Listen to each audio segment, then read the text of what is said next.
But what's interesting about the body, how because ketones are water soluble, the liver isn't using that ketones. No. The liver is releasing it so it can get into the bloodstream and get into all the organs and tissues it's needed and cross the blood-brain barrier. So it really gives that fuel to our tissues and organs that they need in order to perform at a high level. This is one of the biggest impacts I've had on my HRV. And again, you can see it over the last, what are we looking at, 6 years now, 7 years, going on 7 years now. Yeah. So yeah, this is what I came across, and I was just blown away with it. And the only difference you have made in the past 2, 3, 4 weeks is adding that ketone ester into your sort of nighttime regimen. Right before bed. What, like, is it Right like an before hour bed. before bed, or is it like No. before bed? Literally, it's the last thing I do before I climb in bed. Not just fasting, but fasting with contributing to exogenous beta-hydroxybutyrate or ketone supplementation improves metabolic health. So for someone like me, it's a good move. I do agree that a lot of people get hung up on macros, but if your mitochondria is not creating energy from correct products, including micronutrients, including minerals, then you're not getting the energy efficient fuel that you need, and you're not having an efficient electron transport chain. Yeah, you can't process the macros unless you have the critical micronutrients. Welcome back to the 90% Healthy Podcast. I'm your co-host, Claudia, and I've got Don here with me. Claudia, you've been out gallivanting around South America. Tell me about your trip to the Amazon. It was magical. Like, Good. that's the word I keep telling everybody, because it truly was. It was such a beautiful retreat of incredible humans and connection and reconnection and discovery and remembrance and awakening. It was just all the feelings. And what was interesting is that as you spend a week with 8 complete strangers, except there were a couple of couples, over the last 2 days is when you truly see each individual starting to peel down that onion of opening up a little bit more, being a bit more vulnerable. Because some people are vulnerable from the get-go. Like, it's really easy sometimes for me to open up, especially when I know I'm in a safe space, but not for everybody. And it's so interesting to see just people starting to, okay, I can share more. It is so cool. So it was absolutely wonderful. And the Amazon and the monkeys, and it's just like, I had a monkey on my roof.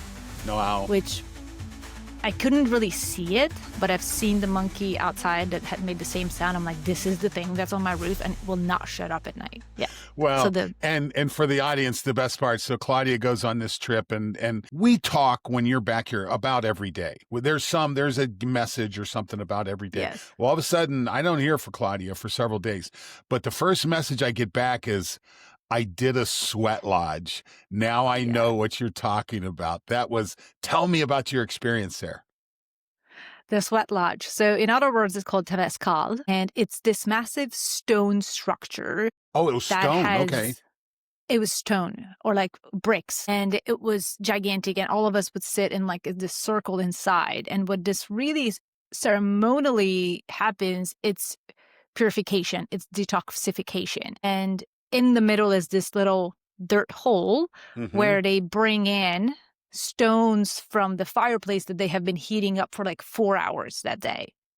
So they bring in these hot stones and then pour buckets of water on them, which creates this insane amount of steam and heat inside that lodge. And by the way, it's pitch dark. Yeah. Like, you're in the dark with like 15 other people, and you're just sitting, and there's some chanting, there's some breath work, and there's just really true connection. And there are these, so it has 4 stages where you are pretty much just going through stages of life. At first it's air, but the breath that you first take when you're born, and then it's water going into adolescence, and then it's fire, which is like where we are now. We are just like, I don't know, just fire. It's like fires. I don't know. We're just really, really vibrant in our life. And then the last one is wind. No, hold on.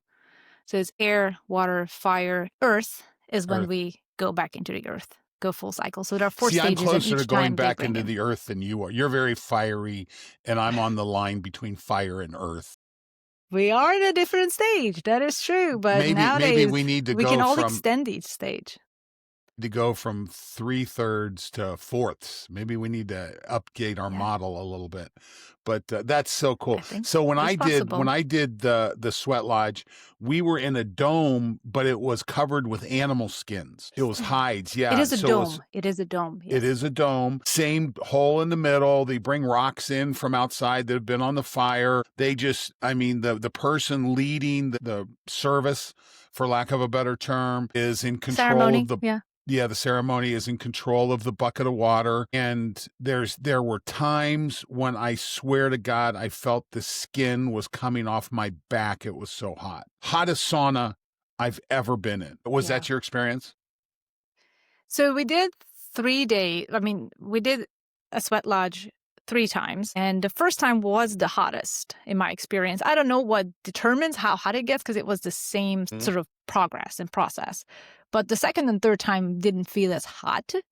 But regardless, it was still hot and very steamy. So it Mhm. reminded me more of a steam room as opposed to a dry sauna. Sure. Well, and when So I it was dry really hot. sauna, And I'll then, tell you yeah, what, there's a lot of water goes on the rocks when I'm in my Finnish sauna. Um, yeah, so yeah, listen, and for our audience, I want you to be able to experience this when it's done well. Now, the problem yeah, is there are repeatedly deaths reported with people doing sweat lodge ceremonies in the United States. And you've got to make sure whoever's running this thing, you can trust they understand what's going on. And it's not just some fly by night, out there doing their thing. yeah. So be careful. But the other thing too is if you'll do it fasted, if you'll go Mm, in there coming off of if you come off like a 3-day fast and then go into that, and mm, we're going to be talking about the energy that's produced during fasting in today's episode. But yeah, if you'll go in fasted, oh, it can be an amazing spiritual event. Amazing. So yeah. I'm really I glad can. you got a chance to experience that. Yeah.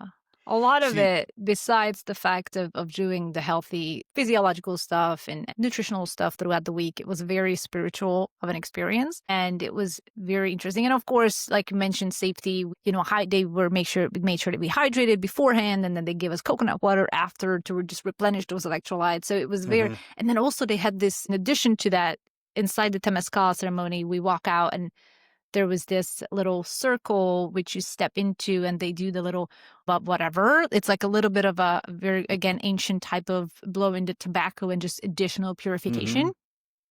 Very interesting. Yeah, So yeah. it was an absolutely heart filling experience. I'm very blessed. That's really cool. And you know what? We live in a time when we're fighting over our gods and we're fighting over our religions. And when I get a chance to participate in something like this, the concept of God is really big. And I think when you insist on carving out your section of spirituality, we call that religion. I'm not a religious guy. I'm a very spiritual person. I Okay. feel the connection. I do. When I'm meditating, I feel the connection. And I think that's really important. And as you work your way through this, as someone who's trying to discover this, try, it was so I grew up Southern Baptist. Okay. So if you're not reading the King James Version of the Bible and following what's going on, Mm. you're burning in hell. Okay. There's just no two ways about it. It's one or the other. And I've come to the point in my life that I believe in regret. I do believe we will lose the opportunity to do the right thing, and that will lead to regret. Okay, so, and Mhm. I think that will be torment. And I do think that we do have energy that goes on after, our meat suit stops breathing. But with that said, I've gotten to the point where I try not to judge too much on this case. You have a different flavor. I'm fine with that. My wife, so I grew up Southern Baptist. My wife grew up Roman Catholic. Okay. So one grew up with massive amounts of guilt and the other grew up with massive amounts of fear. And I've just gotten to the point in my life where I don't fear anymore. I believe Okay. there's a God. I believe there's something more. I believe there's a creator, but I also believe in love. And I Yes. believe love is the powerful, it is the core energy, it is the core emotion, it is the core spirit. Yes. And the more we go back to whether it's love intrapersonally, whether, when I work with athletes, I talk about the need to fall in love with preparing for your sport. You've Yeah. got to love the process. Because what love means, Claudia, is love means willingness to sacrifice. Okay. Yes. When I love something, I will sacrifice something in service of that. Yes. And the wrestling coach at Ohio State, he's a deeply spiritual, deeply religious guy. And I learned this whole love of sport from him. I think I Mm. had experienced it, but to express it, it's a different story. So this is what's so cool about these ceremonies. This is what's so cool about exploring other Yeah. spiritual traditions. Man, I'll tell you what, I'm jealous. I'm eager to get back down to Central Ohio now and go participate in Mm. one of the sweat lodge ceremonies. It's been a while for me, so I'm I excited to get love back. that you said love is at the center of it, because part of the trip was about love, Hmm. love heals all. Like, love is the emotion that truly allows you to feel connected and fulfilled for the long term. It's such a profound emotional state, or not even state, just a being, or whatever you want to call Hmm. it. But it was, yeah, so very interesting that you said that. It's really, really cool. Very Yeah, cool. so going back, and I learned a new term, which I think might be worth talking about at some point in one of the episodes. Sure. One of the guys, one of the individuals who was sort of part of the teaching team at this retreat, she mentioned this word that we're all suffering from, NDD, which is nature deficit disorder. Oh, absolutely. And I'm like, yes, so Absolutely. true. I was like, Well, damn, that's wonderfully said. it's a function of our engineered environments. We've talked about this time and time again. We live Yeah. in engineered environments. We live with artificial heating, artificial cooling. We don't have to climb mountains. We don't have to work to get our food. So, yeah, this is what's going to lead to a nature deficit disorder. I love that Yeah. term. It is such a great term. So good. And so, okay, let's pedal to our conversation today, Okay. because like you mentioned that we go back and forth in certain stuff. And when we talked a couple days ago about what should we have this episode podcast on, and you were like, I've been doing this experiment and we got to talk about it. And I Yeah. can't wait for you to share, because it was just like, what? Well, So it's please. been a really interesting month and a half for me. I started working, just communicating with a group out of Boulder, Colorado, and there's a book that's called Ketones, the Fourth Fuel, and it's the story of a guy by the name of Dr. Richard Veach, and Veach is the inventor, the discoverer of what's called the ketone ester. Okay, this is an exogenous ketone that you can consume. And what's so cool about the book? Now, if there's been two books that I've read that kind of fall in this category. One is called Good Calories, Bad Calories. And when I was teaching, I would use Good Calories, Bad Calories as in my advanced exercise science classes. If you wanted an A in the class, not only did you have to do A caliber work on the work in the class, but you also had to read this book and either do a report or a paper or something like that. You had to express what was going on. Gary Mm. Taubes is the author, and it puts things in time and place and with people. And so I love that book. Well, this is the ketone, the fourth fuel, is very similar. Richard Veach, the discoverer of this, he actually came out of Hans Krebs's lab. Hans Krebs, the guy who basically got the Nobel Prize for describing what's called the Krebs cycle, which is critical in metabolism. It's critical, and understand it. Well, Veach studied with him, and it was just a great story. So I read this book, and I'm kind of jamming, and there's a company that's called Ketone Aid, and Ketone Aid has whatever the legal definition would be, whether it's a patent or a license or whatever, for what's called the Veach ketone ester. Okay, this is because, and you can consume products. So the guy that runs this company, a guy by the name of Frank Yosa, I've known Frank for a long time, and I was hesitant to read the fourth fuel, ketone, because I've been, listen, I studied, beta oxidation of fats, 40 years ago. Been teaching it for 30 years, but I didn't have time and place. It was just a string of chemical equations. But now you read this book and all of a sudden there's people that go with us, and it's an amazing, and it was an amazing connection. So I read this and I'm talking to Frank. I reach out and I'm having conversations with Frank about this. And Frank sends me this little gift box of ketone esters, three different products that they make. And I start playing around with it. But what I started doing, and I said, okay, if this is improving metabolism, it should have an impact on your HRV. Not only should I be able to measure a change in ketosis or a change in my blood or breath concentration of ketones, but I should probably lead. And he says, absolutely. So I said, so what's the treatment for this? He says, before you go to bed, take 5 to 10 mils of KE4. This is the purest ketone ester you can really buy. There's less water in it, and it tastes like rocket fuel. I mean it tastes like, I don't know if you ever drank grain alcohol, but back in my day we did. It's pretty rough. But I take 10 mils of this, and what I want to do is I'm going to share my screen real quick.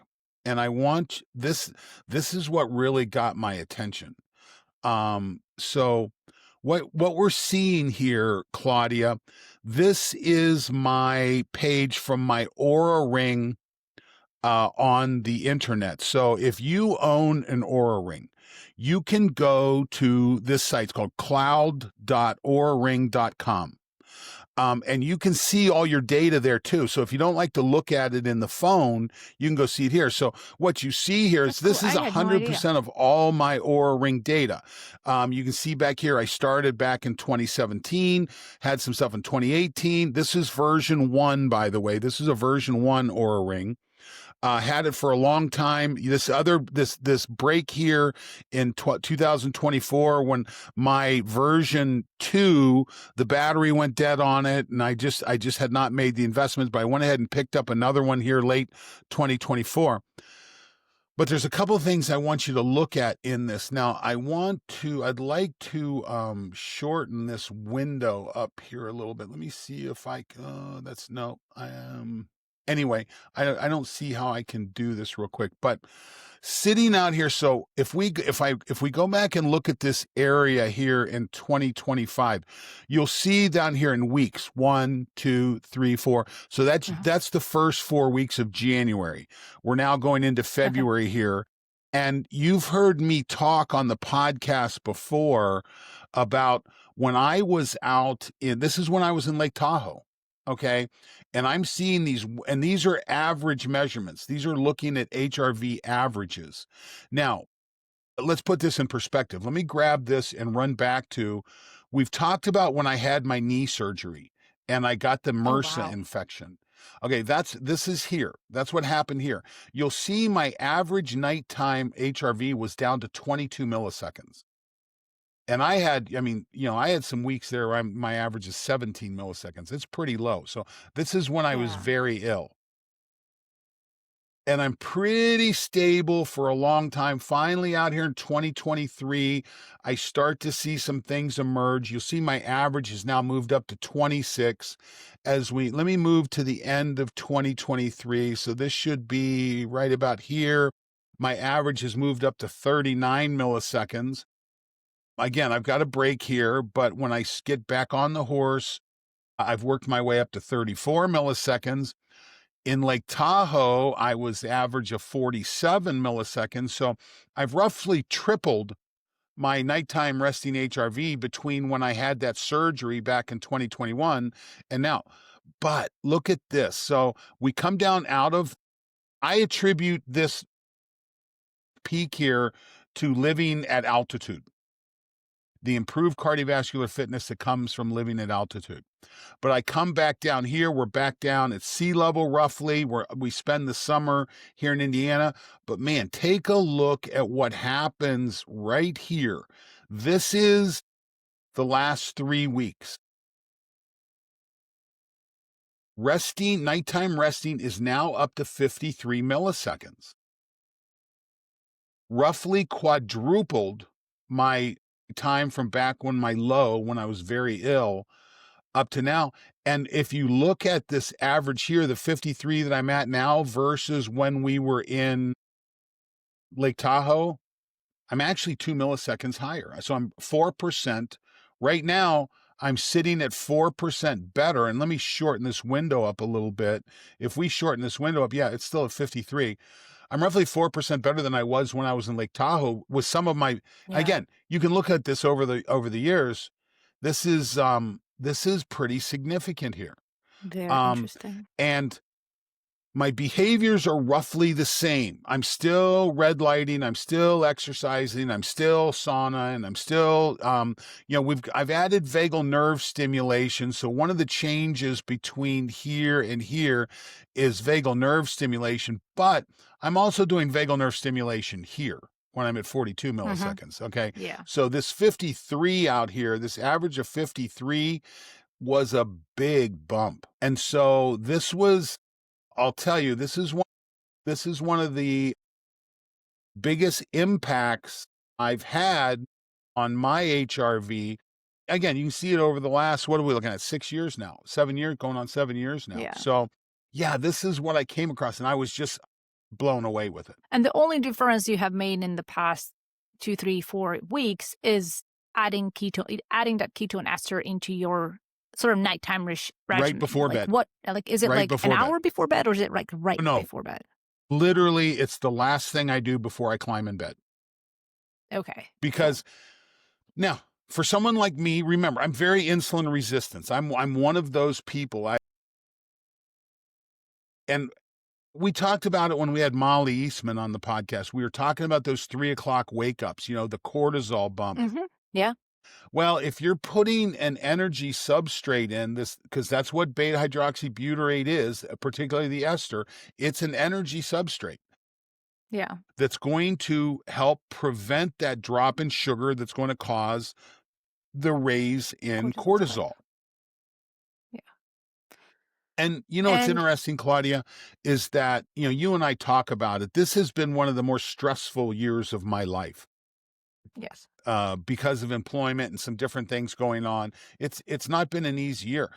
But even with that, when you look at this HRV data over time, you know what? It's been a pretty good year. I'm Yeah. looking forward, from that standpoint.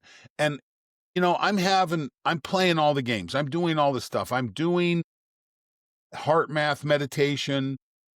I'm, Mm. I get that both morning and night. I try to get it both morning and night. I definitely get it at night when I go to bed. Um, so rolling that and I'm probably more committed to it than what I've been in years past. Have you noticed a trend change or shift in your REM sleep at all? No. And my sleep data is kind of interesting. So let's go look at that. REM sleep time. Sleep efficiency. Yeah, look at that. Oh wow, you had a lot more back in the day. Yeah. Unless they Yeah. changed the algorithm. I mean, also Aura has changed That's algorithms, so that could totally be impacting all of this. I mean, look at how much changes there have been. And when you the first version 1, it was a shit ton of REN, and then all of a sudden half that, and that's half that. So I think they're maybe becoming a bit more accurate in terms of distinguishing between REM and deep. and even when you look at, so this is looking at deep sleep time. Mhm. Listen, this has been a tough year and my sleep has been affected by it. Mhm. Yeah. But now let's go look at average heart rate. Average heart rate, I wish it was a little higher. My fitness isn't quite where it should be. But man, I'll tell you what, you go look at that average HRV, That's very which is interesting. that makes me feel good about it. Okay. Yeah. Now, I can now go back to focusing on the tools that help me, first of all, hopefully resolve the stress period in my life. Hopefully I get that resolved and get built out of that. Uh-huh. Have some more financial security so that I'm able to sleep better at night. Because that's when it comes right down to it. You wake up and you have racing brain, and you're like, okay, how am I going Yeah. to pay these bills? Number one. Number two is, if I have a little bit more of emotional space, I'm getting my exercises in better. I'm doing better at that. Uh-huh.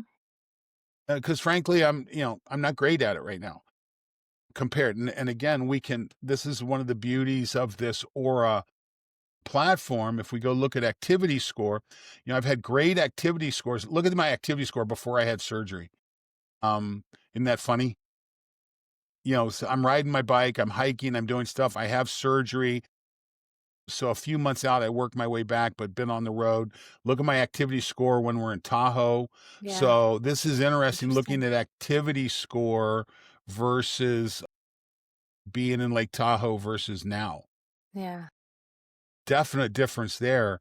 But again, if we go look at these HRV scores, this average HRV, where is my average HRV? There it is. Bang, using, you know, what I'm trying to remember the author of this. If you don't measure it, you can't manage it. You Yeah. manage what you can measure, you manage what you can see.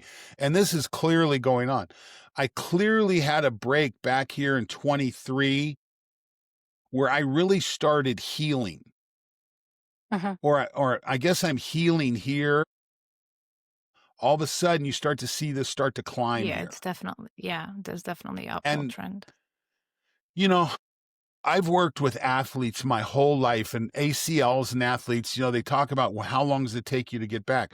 Well, some of the data that I've been able to collect tells me your HRV scores don't recover from an ACL surgery for close to a year and a half. Now, we're Wow. returning athletes to play at 9 months. Uh, Now, there may be structural competency there, but the central nervous system may not be back. The protective nature of your central nervous system may not be back. And you can see how long it took me to get this back from that infection. The infection's Yeah. gone at this point. I'm off the antibiotics, the infection's gone, but I'm still healing. Mm. I still have a sore knee Yeah. the whole time. Um, so I want to go look at something real quick. So I just thought of something. What is this peak here? This peak here, when we go look at here, hyperbaric, No, hyperbaric. I mean, I could see that. Yeah, Yeah. but Yeah, but makes that sense. that was it. But man, this last couple weeks with this just Interesting. I wanted to, so since we're looking at it, I was curious because I spent just a couple of days up in high altitude. So when we flew into Ecuador, into Quito, that's like 9,000 feet elevation. you were somewhere called Keto, Keto. No, it's a Quito, Quito. I was going to say, and we're talking ketones, and you Yeah, just came back that from would have been funny. keto. That would have been funny. So that was where we flew into first, and then we went to Okay. Coca, another one. Anyways, so but a lot of people get impacted by high altitude. Like the first couple of nights when I got there, I didn't really notice much about anything. But then we went to the Amazon again, sea level, etc., and then came back before flew back to the States for a whole. I spent about a day there. I had this insane headache, Oh, and so I wonder, is there an adaptation period? yes, Because you absolutely. had such a profound increase in your resilience during the time of being at higher elevation. I wonder, did you have that got worse before it got better type of thing? Hmm. I need to go What's back and that look and little dip see over where there? that Right? dip Yeah. came from. Yeah. If we're looking at this dip, we're dropping down to 25 milliseconds. So this is January 4th, 2025. So that would have been right when we went from Las Vegas, drove up to Tahoe, and then this is time in Tahoe. So there was a change there. Um, Yeah. there was a change there. So this is January here. This is starting to look at February, March. Um, and then it was at the end of March that we went ahead and drove home. Uh-huh. drove back east, I should say. I don't know that I have a home yet, but yeah, I think you could call that. I mean, that's a Yeah. pretty hefty travel week there. This is Yeah. this week 48 through 52, so that's December. Yeah. Yeah. Um, let me back up a little bit more here. So here it is, so 48, 42. This is November. And this is so November we drove from California, excuse me, North Carolina. Oh, geez, what I do? November, so Thanksgiving, we spent Thanksgiving in North Carolina, and then we Uh-huh. drove out west, went to Las Vegas. So let me go look at the dates here. So here's Thanksgiving. This Yep. is the drive west. Took us about a week and a Yep. half. We Mm-hmm. land in Las Vegas. Uh-huh. We have some time. Gee, many Christmas. I keep clicking the wrong button. I What is it apologize. doing? It's all right. So, and then we work our way up into the mountains and we get into Tahoe right at the beginning of the year. So we go look at this peak here. So that's January 12th. So So right before the peak. yeah, you can it looks like there's So some there's that looks like yeah. that's an It's a adjustment. very short adaptation from what it seems like. About two But there weeks. is a short adapt. Yeah. Um so Yeah. Yeah. yeah, So so that's this is interesting. kind of the fun stuff. This is the fun stuff about having that ring on your finger all the Yeah. time. Yeah. And what Very you can get out interesting. of it. But again, going back and looking at this window here, um, I am, and right there is, so here is, this is week 41, 2, 3. Um, this is where I started. This is September. Yeah, this is the middle of September. And boom, you see this peak. And again, when you look at this visually, it becomes very clear that there's a benefit there. Yeah. Very cool.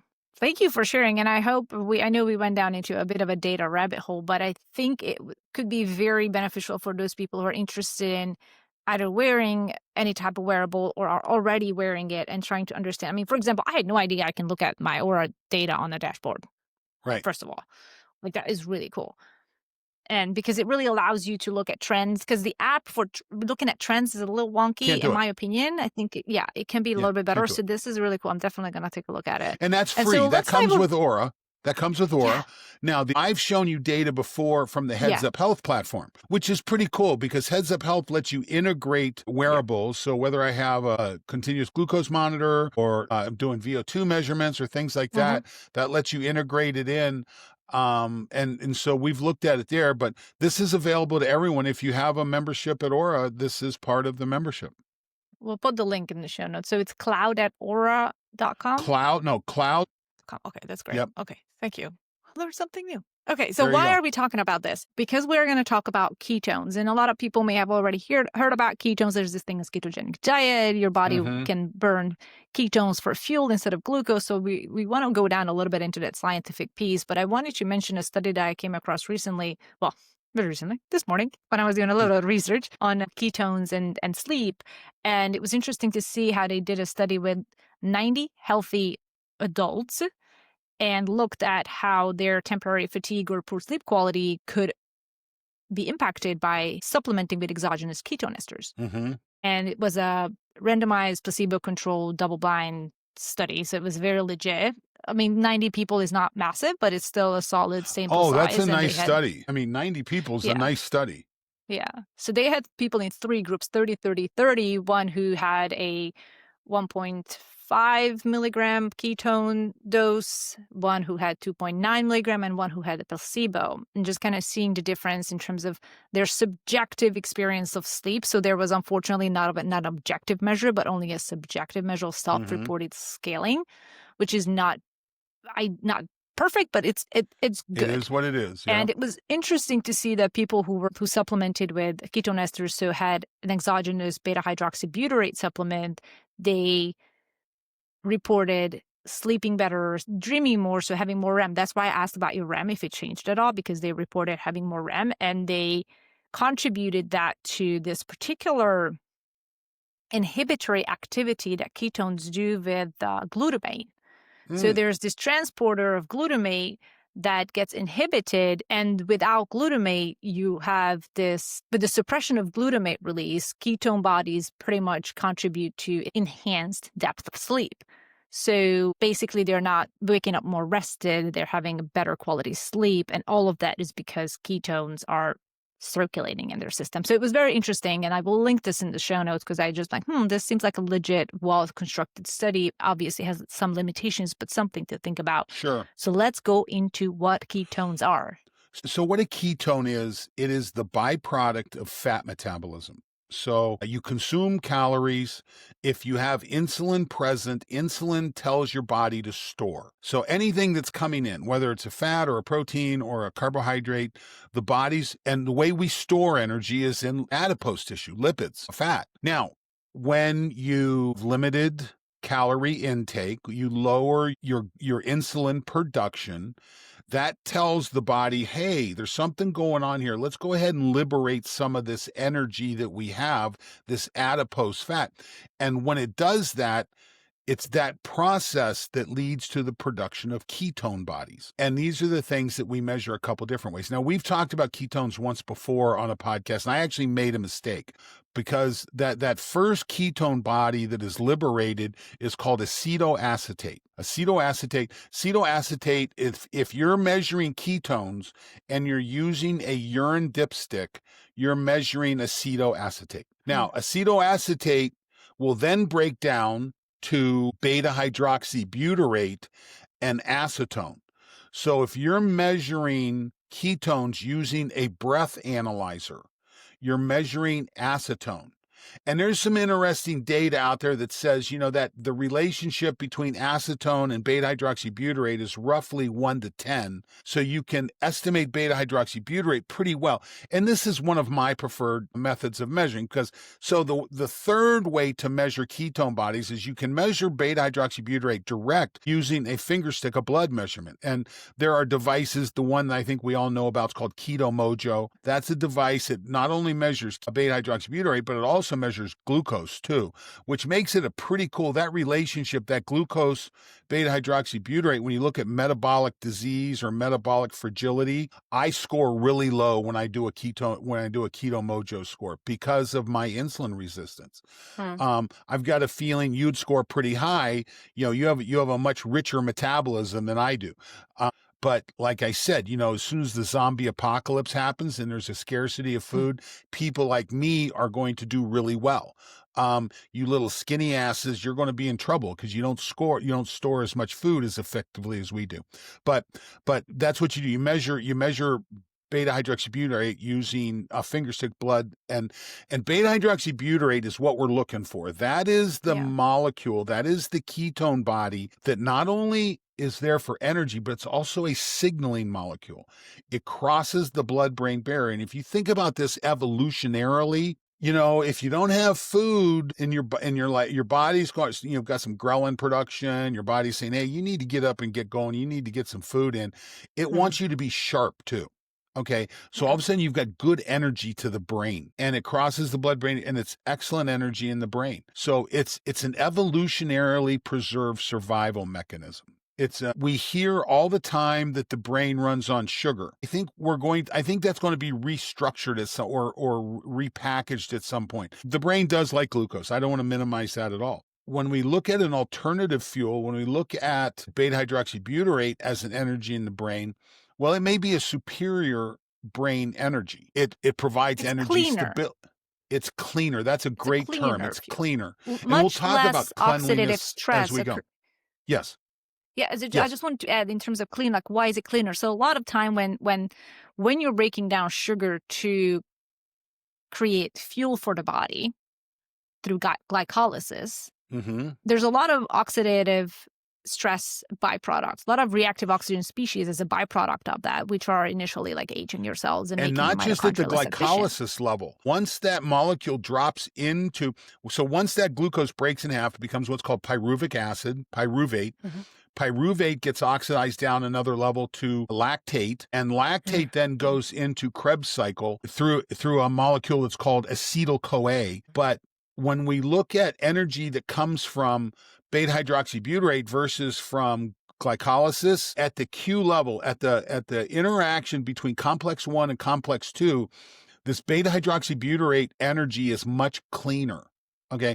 We talked about this in the podcast with Sarah when we talked about Sarah Thrive, and we talked about red light energy really improving the efficiency between complex 3 and complex 4 or 4 and 5, I forget which, in the electron transport system. Well, beta-hydroxybutyrate is really cleaning up things at the Q level between complex 1 and complex 2. So it also provides energy stability. I use the term, this probably isn't the most scientifically accurate, but I talk about when there's lots of sugar and carbohydrate available, the enzymes for fat metabolism get lazy. Now, that's probably not the right scientific term, but I think it describes the situation well. And you have to fast in order to re-energize those enzyme systems for digestion, because it's a long chemical process. Beta oxidation of fat, multiple chemical processes compared to glycolysis. So it provides a nice energy stability. There's some stuff going on athletically. The Tour de France, the peloton, that's the group of riders that race in the Tour de France. We call it a peloton.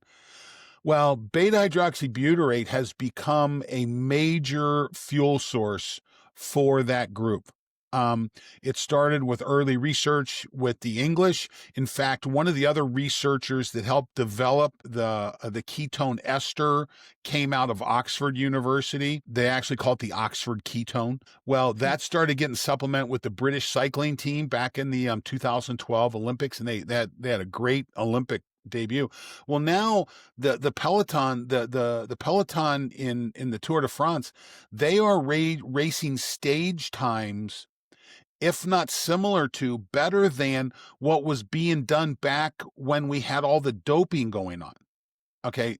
And this beta-hydroxybutyrate is an interesting tool there. Now, I'm not saying they may still be doping too. I'm not naive, but if you throw the ketone ester in on top, they're doing damn good. So, we don't know what's going on behind the scene. You pay someone millions of dollars to be as good as they can. They're going to do whatever they can to be as good as they can. So it's absolutely, and it's not just, and I think we make a mistake when we limit ourselves just to endurance sports. I think of my old sport, wrestling, when we're cutting weight, and cutting weight can be a brutal process. Usually you're fasting, not just fasting, but you're wrestling twice a day on top of the fast. So we've got a huge energy output, and then we're fasting. Then you throw a level of dehydration in. You got to keep your dehydration pretty compact. You probably just want dehydration 12 to 24 hours prior to weigh-in. Some people extend it too far, and that's a huge mistake. But I believe that if I were coaching wrestlers right now, I would be sneaking 5 or 10 mils of beta-hydroxy of ketone ester into their diet during the weight cut, because I think there's an energy benefit there that could be there too. Therapeutic. One of the things that I found so cool about ketones, the fourth fuel, the research on ketones began around, what can I say it? Epilepsy. Now, ironically, we had Dr. Nawaz Habib on the podcast talking about vagal nerve stimulation. Vagal nerve stimulation came from early research with epilepsy. And then the other thing too is, I've got a background working in cannabis. CBD, the application of CBD became very relevant in the epileptic. In fact, we now have a drug on the market that is a CBD derivative for epilepsy, for difficult to treat epilepsy. So I found it really interesting that all three of these tools are coming in, and they all started with that epileptic research there. So a lot of therapeutic additions. And then at the end of the day, not just fasting, but fasting with contributing to exogenous beta-hydroxybutyrate or ketone supplementation improves metabolic health. So for someone like me, it's a good move. And it makes you healthy. So that's why that really matters, is that's the benefit of ketones, ketone esters, and how we move on from there. And I have a question about, you mentioned that book, the fourth fuel, ketones. I want to go into a little bit about, just like mention, what are the other three? Because I only think about like glucose. Oh, like, proteins, fats, and carbohydrates. Oh, okay. Yeah. It's like, yeah, okay. Okay, makes sense. So proteins, And fats, and then carbohydrates are the three energy essential nutrients that contain energy.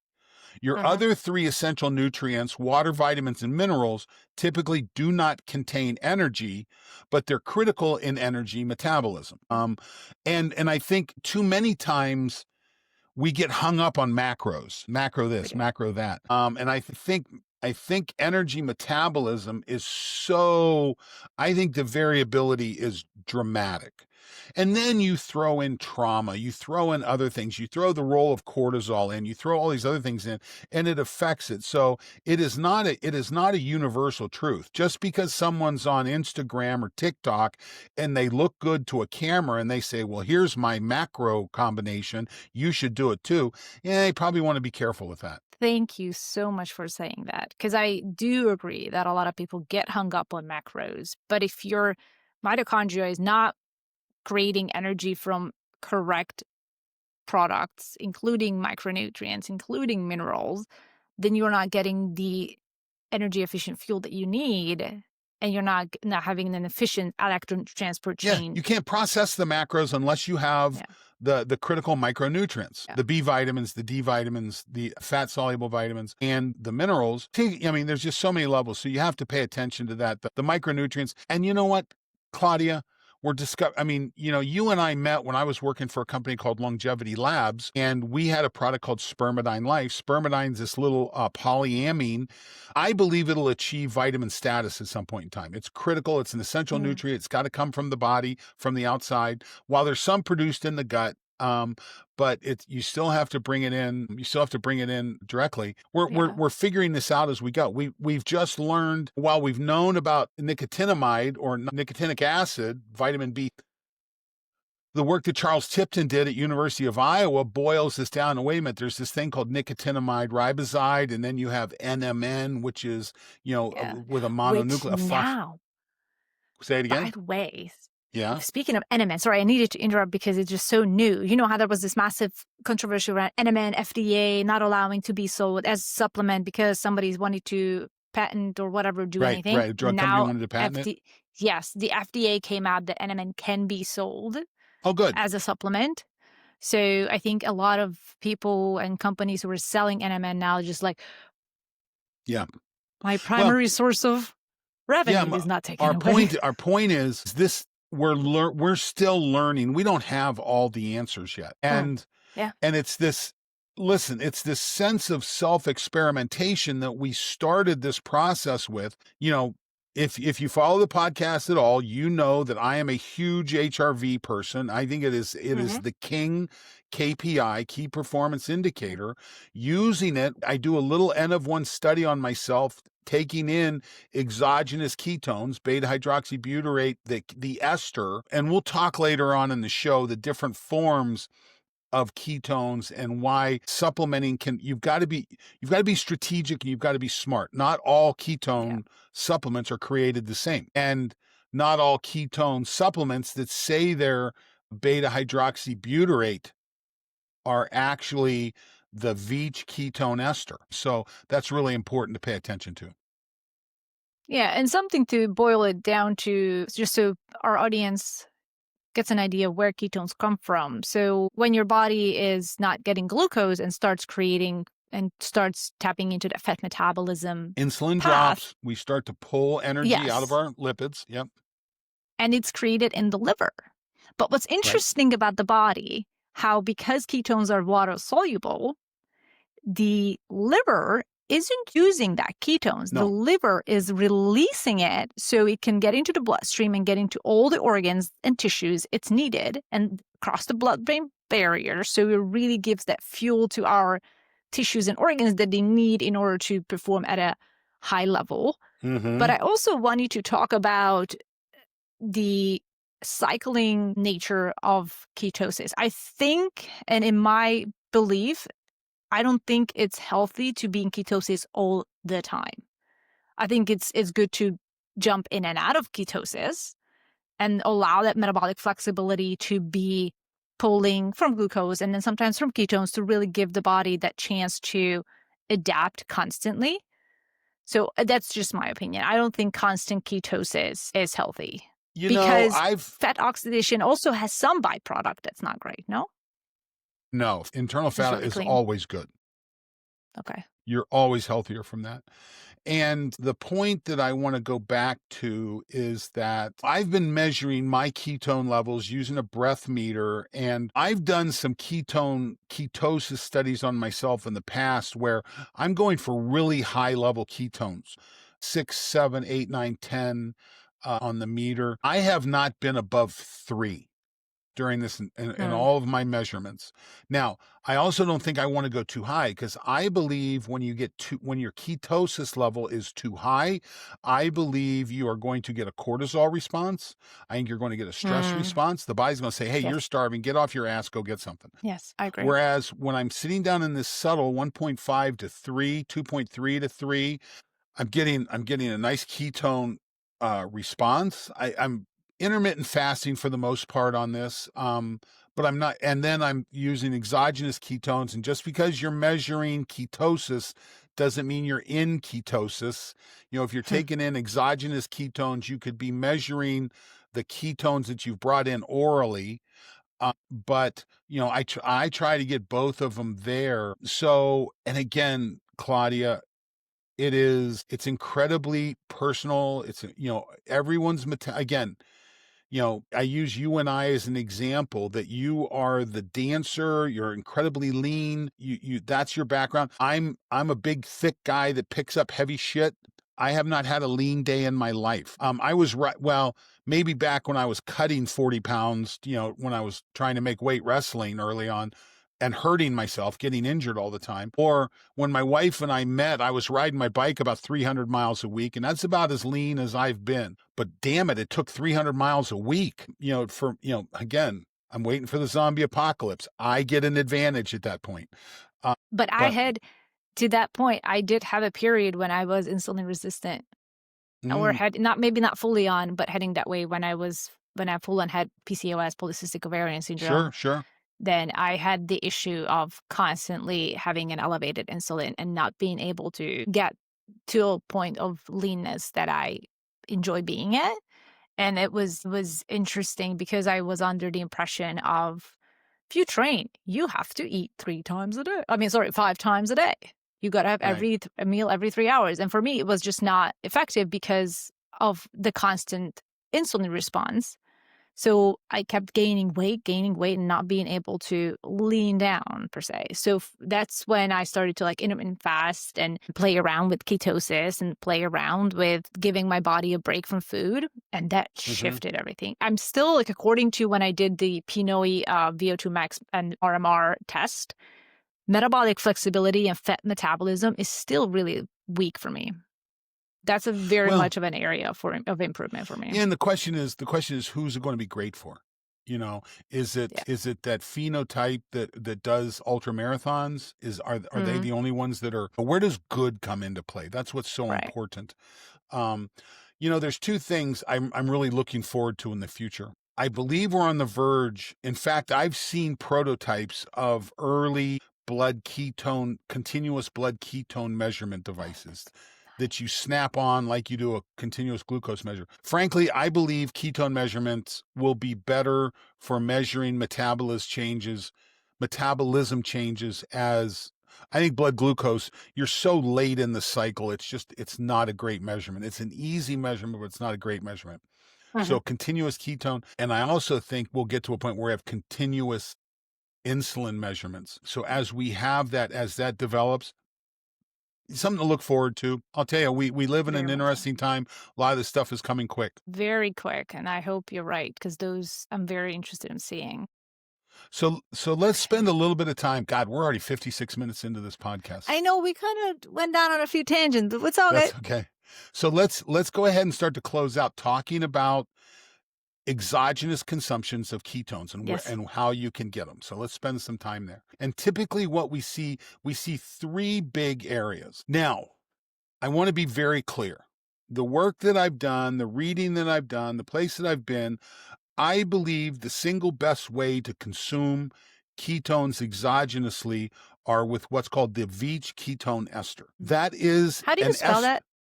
Veech, Veech, Dr. Richard Veech. VEH. And that ester is a combination. So beta hydroxybutyrate by itself is an acid. Mm. And I don't think anyone is distributing it directly. So an ester means a bond. Okay, so it's got to be bonded to something. Now, the Veech ester is beta hydroxybutyrate that is bound to what's called 3-butane-diol. Okay, 1,3-butane-diol is a precursor to beta hydroxybutyrate in the liver. But here's the point. 1,3-butane-diol is an alcohol. It's actually a dialcohol. It's a dual alcohol.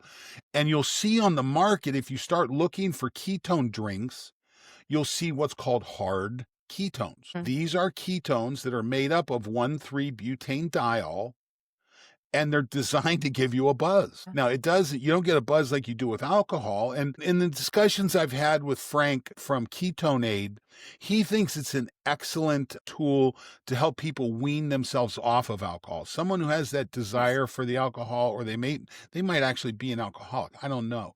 Yep. But this is something they can consume. They get a little bit of a buzz, whether it is cognitive improvement, but there's certainly a change in feeling, and they lower their alcohol consumption dramatically, typically. Yeah. But you got to be careful that if you're out riding your bike and you slam back a bunch of R1,3-butane-diol, you're slamming back alcohol.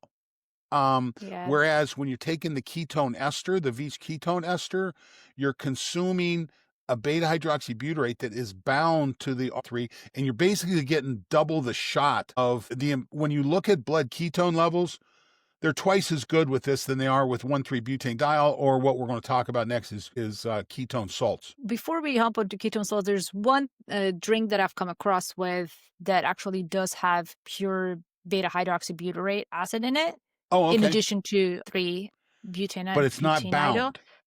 It's but I don't know. It says pure D beta hydroxybutyrate acid and or. See, this is the thing that we've got to get on top of. I don't know. What I'm saying is that the ester, the word ester means that the two are bound together. And this is what's leading to the improved performance when we look at measuring blood beta hydroxybutyrate levels. And you don't have the risk of the buzz response from consuming the alcohols. So it's something to pay attention to. It's certainly something to pay attention to, and I think this is going to evolve over time. But yeah, so that's what's called the monoester. That's the Veech monoester, the Veech beta hydroxybutyrate ester, and again, the Oxford ester would fit into this category too. It's the same thing. So if you have that beta hydroxybutyrate acid, you can bind this to a salt, okay, and balance the pH and consume it. Now, the problem, one of the challenges with this is the body likes what's called the D form of the beta hydroxybutyrate. And this goes back to what's called racemic molecules, a left hand or an L or a D. The body likes the D. When you're doing salts, you're getting, it's called a racemic blend. So, and you have sodium, magnesium, potassium. When you look at the response, the blood response, it's just a tick. There's an improvement. There's no doubt there's a tick, but there's an improvement. But you're having to metabolize all that L. You're having to metabolize all of those salts that are coming with it. And again, you know what? If you're doing it, you know what? I think salts make sense. If you're doing a ketosis diet, and there's a thing when you're doing ketosis, it's called the keto flu. And the keto flu is typically a salt deficiency. You solve it by consuming salt. You know what? I think if you're doing a ketogenic diet and you're trying to prevent the ketone flu, you know, some ketone salts might be a good thing. I'm not sure you're going to see the same response with them that you saw with my HRV change over the last 3 weeks, though. Especially that often people, when they go into ketosis, they tend to lose a lot of water weight because they just pee things out. And with that, they lose electrolytes. So it really makes a lot of sense. And we talked about in previous episodes how important it is to replenish your electrolytes in addition to drinking enough fluids. So yeah. So for the audience, what you want to start to look at here, when someone says it's a ketone supplement, I think, listen, you know what? Dr. Veach, if you go onto YouTube, there's several videos out there of Dr. Veach talking about ketones and ketones. You know, when someone takes and they make what they used to call bulletproof coffee, and you put C8 coconut oil into it, and you put grass-fed butter and so forth, well, that C8 will lead to increased ketones. But Yes. Dr. Veach talks about this in some of these videos, that the metabolism of those other carbons off of that C8, which is a C6, that can be dirty. It's a very dirty metabolism. And I think, and Mm. the term that I use when we talk about ketone salts, listen, I don't know that you can consume enough ketone salts to get the response that you get with the ketone ester without just flooding your system with way too many electrolytes. So you want to look for that ketone ester. That's the key word. A lot of products out there that call themselves ketone supplements will just be the R13-butane-diol. That's the alcohol. That's the same thing that they put into the hard ketones. So, buyer beware, pay attention to what you're doing there. So you've got the ester, you've got the R13-butane-diol, or you have the ketone salts. Those are your Mm. choices out there. But, and I've tried all three. This is the first time I've noticed the change that we started the show off with, looking at this Yeah. change in HRV that frankly is dramatic. Very interesting. And it's interesting because it seems to work despite of you being in nutritional ketosis. Because as much as, our audience probably already knows that there are ways for you to get into ketosis through fasting or high fat, low carb diet choices Mhm. long term. I think even if you fast, like water fast for about 17 hours, that's when ketosis really starts to kick in. And then in addition, and then autophagy and all of those repair mechanisms. And to have the benefits of ketosis without having to be in nutritional ketosis, these ketone esters, ketone salts are a wonderful way to play around with how your metabolism is impacted and how your nervous system is reacting to an additional boost in that clean fuel.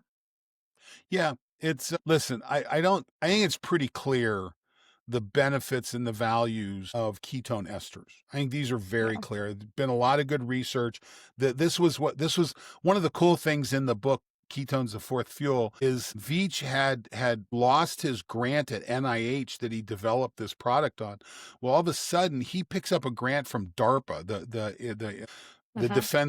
defense military group, 5 times bigger than what NIH was offering.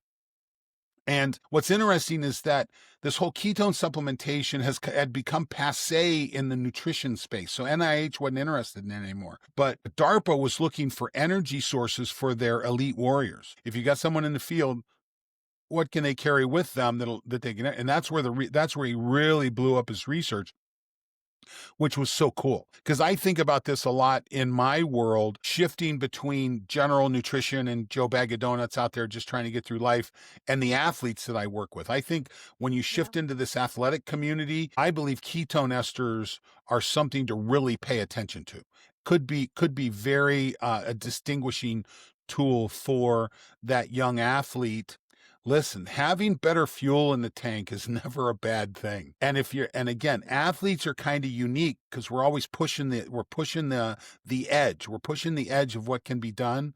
So, getting that supplementation in there can be good. So that's the reason I wanted to, have seen that data come out for me, and having the data where I've seen, you can see all my data, back to where my life was in danger Mhm. after that surgery, and working my way up until now to where I go from 17 milliseconds that week up to where I'm getting up to towards the 60s right now. That's a fourfold increase. Yeah, That's it's that's very kind of impressive. cool.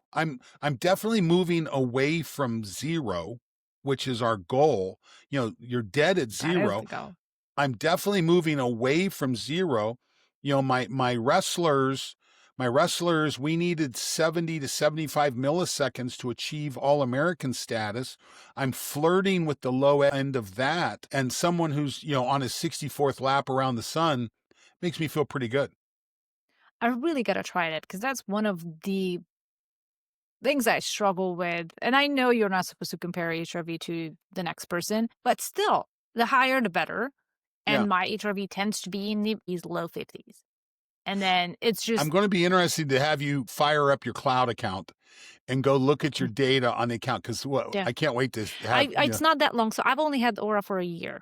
So I don't still. have that extensive data, unfortunately. But yeah. And also in terms of performance, I wanted to, before we close out here, we're not just talking about performance physically with ketones, but that Oh, no. cognitive sharpness, that focus. That's why a lot of people say. And so I so often like having our podcast on an empty stomach or just after coffee because I feel sharp in that fasted state. My brain loves that ketone fuel. I have a lot of clarity. I have a lot of focus. And if you don't want to break your fast, or sometimes people, when they speak on stages, instead of getting another shot of espresso that could be a little jittery, then they do ketone esters or ketone salts to really give that brain that competitive edge to really be on point.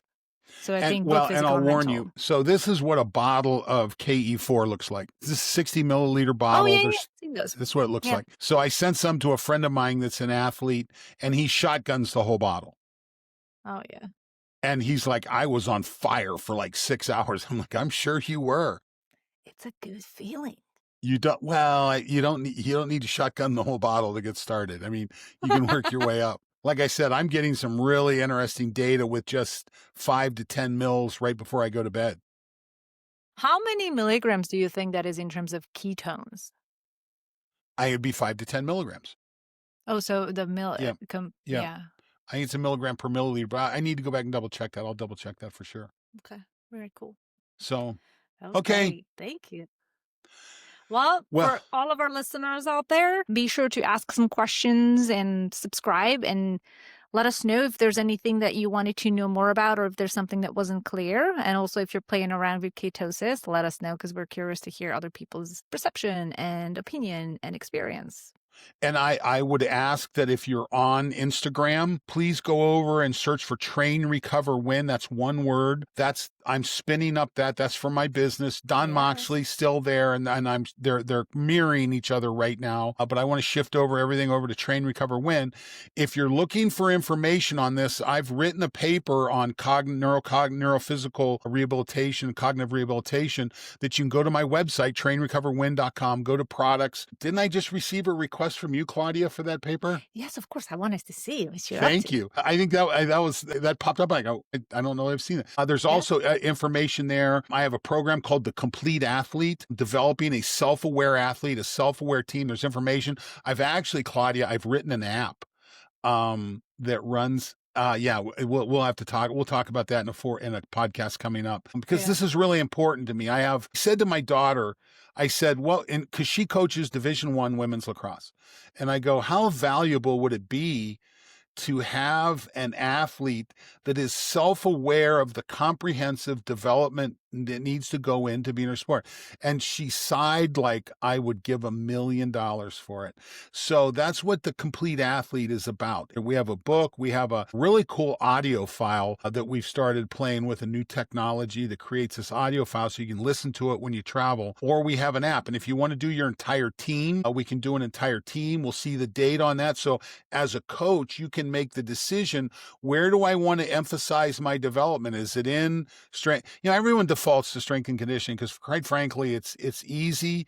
And you know what? I think we mess it up, but we also need to pay attention to psychological. We need to pay attention to grit and presence and mindset and flow and emotional intelligence. We cover all of that in the Complete Athlete. So you can find that at trainrecoverwin.com as well. Awesome. And be sure to go to 90% Healthy as well. And you can find me at Longevity Journalist on all the platforms that there are. Thank you. And we'll see you next week. Claudia, I'll see you the next time. Maybe by that time I'll have another a sweat lodge ceremony and I'll be just on fire. That'd be nice. Yeah.